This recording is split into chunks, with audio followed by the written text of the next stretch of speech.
Тэгээ би Хөрлөбаатар сайдаас өөрөөс нь асууя. Та надад бол манай гэр бүлийн ах дүү нарт ямар ч одоо уул уурхайн лиценз юм байгаагүй энэ төр гэж яриад байсан. Энэ Хотгор Шанга гэдэг Увс аймгийн Бөхмөрөн сумын нутагт байдаг энэ уурхайг таны төрсөн ах Чимдийн ган тулга ган сүх таны туслах байсан коллегийн Дэмбэрэл одоо зөвлөхөр чинь ажиллаж байгаа. Энэ хүмүүс хувьцаа эзэмшиж байгаад Солонгосын компани зарсан Sand Entry гэдэг 3 сая доллар дансаар нь орж ирсэн баримт нь байна. Итгэмжлэл нь байна. Иргэний үнэмлэхтэйгээ бүх юмтайгаа овг нэртэйгээ. Ийм юм хэвлэлээр сошиалор яваадах юм аа. Одоо ингээд энэ Чимдийн тохир өвгтэй Чимдийн ган сүх тохир өвгтэй Чимдийн ган тулга нотариотын баримт нь энэ байж байна. Гэрээ нь байж байна. Тэгээ энэ дээр та ийм юм болсон юм байна. 1 сая доллар орж ирсэн дансны хуулга нь энэ байж байна. Дэмбэрэлд 237 мянга, ган тулгад, ган сүхэд тус бүртэн 607 мянган доллар шилжиж орсон. Энийг та яагаад үгүйсгэж тайлбарлаад байгаа юм бэ?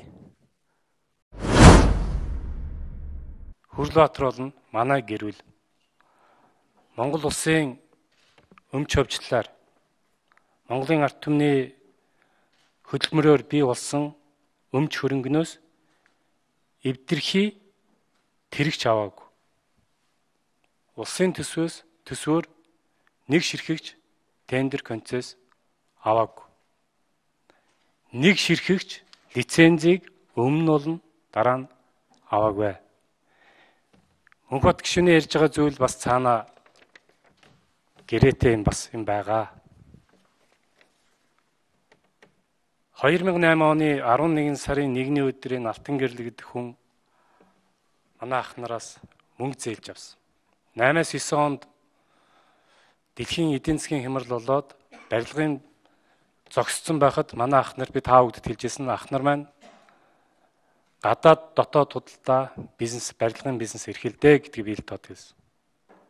8 оны төгсгөлөөр дэлхийн банк санхүүгийн хямрал болсон байгаа үед энэ үлдэгдэл мөнгийг энэ Алтан гэрэл гэдэг хүн шилжүүлж зээлж авсан. Тэгэд энэ мөнгийг өглгөө 2 жил явцгаасан. Тэгэд энэ мөнгийг өглгөө 2 жил явцгаасан. Тэгэд энэ мөнгийг өглгөө 2 жил явцгаасан. 2-3 баримт байна. Баримт байна. Дээр нь Дубайн гэрээг байгуулахад өнгөрсөн парламент дээр манайх цөөнх байхдаа ажлын хэсэг байгуулад Хөрлөбаатар гишүүнээр ахлуулж ирсэн. Рио Тинтогийн эсрэг дүгнэлт гаргах гэр гарын үсэг зурхгүй зүхтаачихсан. Тэгэд ажлын хэсгийн 4 гишүүн зурсан л да. Дэмбэрлуга, Батэрдэн авраг, Сод Билэг, Чожил сүрэн 4 ингээл явж ирсэн. Эрдэнтийн 49%-ийг төрийн өмчийн 100 мэдэлд авчирч ард түмнийхээ мэдэлд эргүүлж авчирхад намын удирдах зүйл бүлгийн шийдвэр гарчаад байхад эсрэг даржил явсан. Ийм л хүнийг өнөөдөр бид нар сангийн сайдад зүтгүүлж байна да.